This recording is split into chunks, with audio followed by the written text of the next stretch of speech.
Good morning six class. बेटा आज हम 10th चैप्टर पढ़ेंगे कर्तृकार्यकम यानी कि प्रथमा विभक्ति का प्रयोग इसमें हम करेंगे। इसके अलावा संबोधन विभक्ति यानी सबसे लास्ट वाली जो लाइन आती है राम शब्द बालक शब्द में जो हमने पढ़े थे, और अव्यय शब्द पढ़ेंगे। अव्यय यानी कि जो कभी नहीं बदलते हैं। संस्कृत में हिंदी में हमने अविकारी शब्द पढ़े हैं, वही हमारे अव्यय शब्द हैं। तो स्टार्ट करते हैं फर्स्ट पैराग्राफ से। फर्स्ट पैराग्राफ है अद्य स्वतंत्रता दिवसः अस्ति। अद्य यानी आज, स्वतंत्रता दिवसः स्वतंत्रता दिवस यानी 15 अगस्त, अस्ति यानी है, आज स्वतंत्रता दिवस है।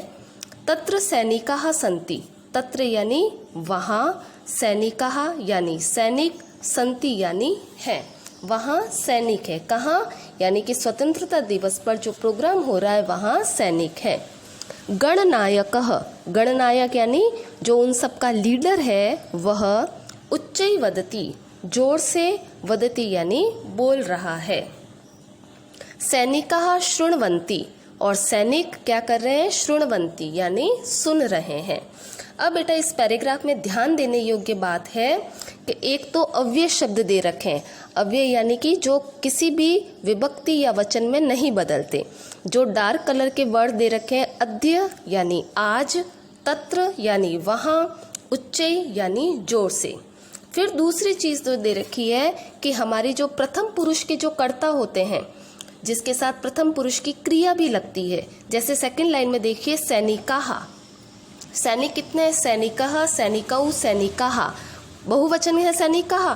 तो जो संति दे रखा है वो भी बहुवचन में दे रखा है। अस्ति स्तः संति, तो सैनिकाः के साथ संति लगा। इसी तरीके से गणनायकः वदति, गणनायक यानी लीडर, वदति यानी बोलता है। अब गणनायक एक वचन है, गणनायकः, तो वदति जो दे रखी है क्रिया वो भी एक वचन में है। फिर सैनिकाः बहुवचन, सैनिकः, सैनिकौ, सैनिकाः, बहुवचन है सैनिकाः, तो शृण्वन्ति जो क्रिया दे रखी है वो भी बहुवचन की दे रखी है। तो पैराग्राफ में यही बताया गया है कर्ता के साथ क्रियाओं को कैसे मैच करना है। सेकंड पैराग्राफ, एषा कक्षा अस्ति। एषा यानी यह, कक्षा यानी कक्षा, अस्ति यानी है, यह कक्षा है। अब अस्ति यानी एक वचन में अस्ति लगाए यानी है। किसके लिए लगाए है, कक्षा के लिए, क्योंकि कक्षा एक वचन है। अध्यापिका अत्र आगच्छति, अध्यापिका यानी टीचर, अत्र यानी यहाँ, आगच्छति यानी आती है, अध्यापिका यहाँ आती है।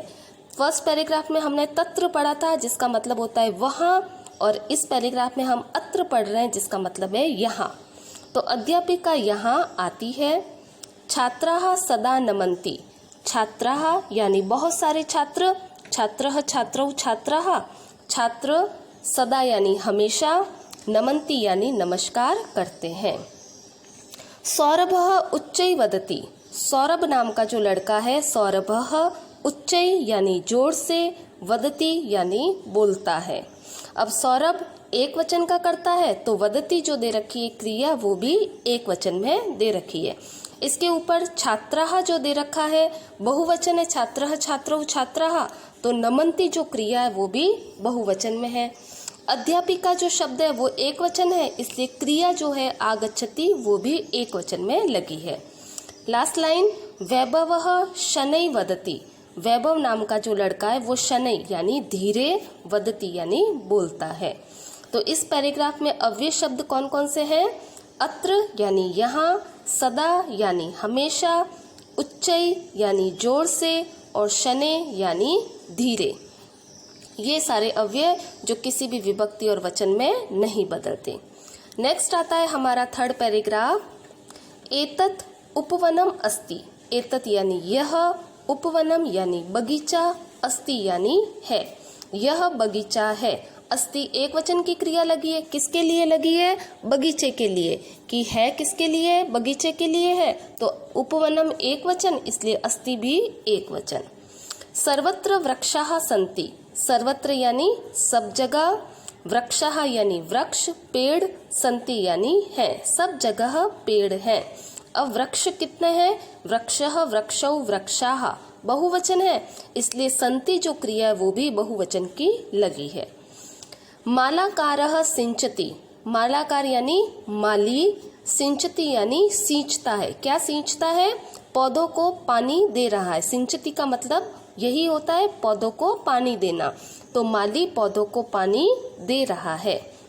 अब मालाकारः एक वचन है, इसलिए सिंचति जो क्रिया लगी वो भी एक वचन में लगी है। खगाः कूजन्ति, खगाः यानी पक्षी, खगः खगौ खगाः बहुवचन है खगाः, तो कूजन्ति भी बहुवचन की क्रिया लगी है। खगा यानी पक्षी कूक रहे हैं, बोल रहे हैं। वृद्धौ शनैः चलतः, वृद्धौ दो वृद्ध है, वृद्धः वृद्धौ द्विवचन का करता है, तो क्रिया चलतः ये भी द्विवचन में लगी, चलती चलतः। तो दो वृद्ध, वृद्ध यानी बूढ़े लोग, दो वृद्ध, चलतः यानी चल रहे हैं। कैसे चल रहे हैं? शनै, शनै यानी धीरे चल रहे हैं। तो दो वृद्ध धीरे चल रहे हैं। इस पैराग्राफ में दो हमारे पास अव्यय शब्द आए, सर्वत्र यानी सब जगह, और शनै यानी धीरे। फोर्थ पैराग्राफ में आते हैं हम। एतौ वृक्षौ स्तः, एतौ यानी एषः एतौ द्विवचन का करता है शब्द दे रखा है। एतौ यानी ये दोनों, वृक्षौ यानी वृक्ष, कितने वृक्ष? तो वृक्षः वृक्षौ दो वृक्ष, स्तः यानी है, ये दो वृक्ष हैं। वानराः कुर्दन्ति, वानर कितने हैं? वानरः वानरौ वानराः बहुवचन का वानर है, तो जो क्रिया दे रखी है कुर्दन्ति ये भी बहुवचन, कुर्दति कुर्दत कुर्दन्ति। तो बंदर कूद रहे हैं। कितने बंदर? तो सेंटेंस देखने से पता चलता है कि बहुत सारे बंदर कूद रहे हैं। फलानी, कितने फल? फलम फले फलानी बहुवचन का है फल, तो बहुत सारे फल। अपि यानी भी, संति यानी है, फल भी है। फलानी अधः पतंती, फलानी यानी फल, फलम फले फलानी बहुत सारे फल, अधः यानी नीचे, पतंती यानी गिरते हैं, फल नीचे गिरते हैं। बालकाः बालिकाः च, बालक कितने बालक? बालकः बालकौ बालकाः बहुत सारे बालकों की बात हो रही है। और बालिकाः ये भी बहुवचन, बालिका बालिके बालिकाः बहुत सारी बालिकाएं, च यानी और, बालक और बालिकाएं खादंती खाते हैं, बहुवचन का करता है बालकाः और बालिकाः, इसलिए खादंती जो क्रिया लगी है वो भी बहुवचन में लगी है। तो इस पैराग्राफ में हमारे पास तीन अव्यय शब्द आए हैं। एक है अपि, इसका मतलब भी, अधः यानी नीचे, और च का मतलब और। अब हम पढ़ेंगे संबोधन। जो हम कारक विभक्ति जो पढ़ते थे, बालक शब्द के रूप, लता शब्द के रूप या फल शब्द के रूप जो हमने पढ़े, उसमें सबसे लास्ट लाइन संबोधन में जो आया था वो हम पढ़ रहे हैं। जैसे अकारांत पुल्लिंग, बालक शब्द में हमने अकारांत पुल्लिंग पढ़ा था, जिसमें सबसे नीचे दे रखा था हे बालक, हे बालकौ, हे बालकाः। इसका मतलब हे एक बालक, हे दो बालक, हे बहुत सारे बालक। तो इसी प्रकार से देव शब्द के रूप दे रखे अकारांत पुल्लिंग में, हे देव, हे देवौ, हे देवाः, हे एक देवता, हे दो देवता, हे बहुत सारे देवता। फिर अकारांत नपुंसकलिंग मित्र में दे रखे, हमने फल शब्द के रूप किए थे। सबसे नीचे वाली लाइन, संबोधन वाली लाइन में क्या आता है? हे फल, हे फले, हे फलानी। इसी प्रकार से हे मित्र, हे मित्रे, हे मित्राणी, हे एक मित्र, हे दो मित्र, हे बहुत सारे मित्र। तो इस तरीके से हम अकारांत नपुंसकलिंग या अकारांत पुल्लिंग में जितने भी पुल्लिंग के शब्द हैं वो हम देव या मित्र के समान लिख सकते हैं। फिर आता है आकारांत स्त्रीलिंग शब्द, जिसके पीछे आ की मात्रा होगी और जो स्त्रीलिंग के शब्द होंगे। हमने लता शब्द के रूप किए थे और इसमें दे रखे हैं आचार्य के। आचार्य यानी जो टीचर होती है उसको कहा जाता है। हे आचार्य, हे एक आचार्य, हे आचार्य, हे दो आचार्य, और हे आचार्याः, हे बहुत सारी टीचर या मैडम। नेक्स्ट है ईकारांत स्त्रीलिंग, जिसके पीछे ई की मात्रा आती है और जो स्त्रीलिंग होती है। हे जननी, हे जनन्यौ, हे जनन्यः, हे एक माता, हे दो माताएं, हे बहुत सारी माताएं। तो जो हम नेक्स्ट पैराग्राफ पढ़ेंगे, इस पैराग्राफ में इन संबोधन जो शब्द हैं इन सब का प्रयोग करते हुए हम पैराग्राफ को पढ़ेंगे जिसमें संबोधन विभक्तियों का प्रयोग हुआ है। तो स्टार्ट करते हैं। छात्राः, छात्र कहते हैं नमो नमः आचार्य, नमस्कार है आचार्य, यानी आचार्य के पीछे एक्सक्लेमेशन मार्क है, इसका मतलब आचार्य को संबोधित करते हुए कहा है कि हे आचार्य आपको नमस्कार है। अब आचार्य कहते हैं नमो नमः छात्राः, के छात्राओं आप सबको भी नमस्कार है। राजेश महेशः कुत्र अस्ति, अब राजेश के पीछे एक्सक्लेमेशन मार्क लगा हुआ है, यानी कि राजेश को संबोधित करते हुए सर पूछ रहे हैं कि राजेश महेशः कुत्र अस्ति, महेश कुत्र यानी कहाँ, अस्ति यानी है, महेश कहाँ है। राजेश जवाब देता है कि महोदय महेशः पुस्तकालय अस्ति, महेश पुस्तकालय में है, पुस्तकालय यानी लाइब्रेरी में है। सह पठति, वह पढ़ रहा है।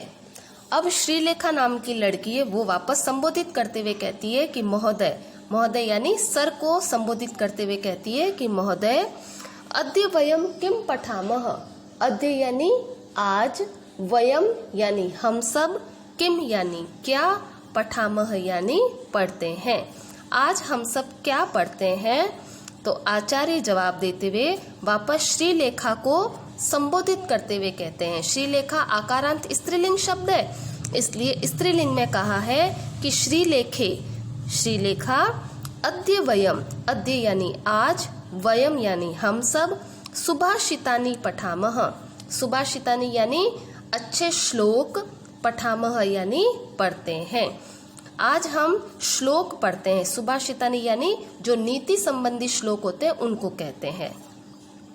अब कैरवी नाम की जो लड़की है वो कहती है हे आचार्य, उनको संबोधित करते हुए कि आचार्य किम अहम गीतम गायामि, किम यानी क्या, अहम यानी मैं, गीतम यानी गीत, गायामि यानी गाऊं, क्या मैं एक गीत गाऊं।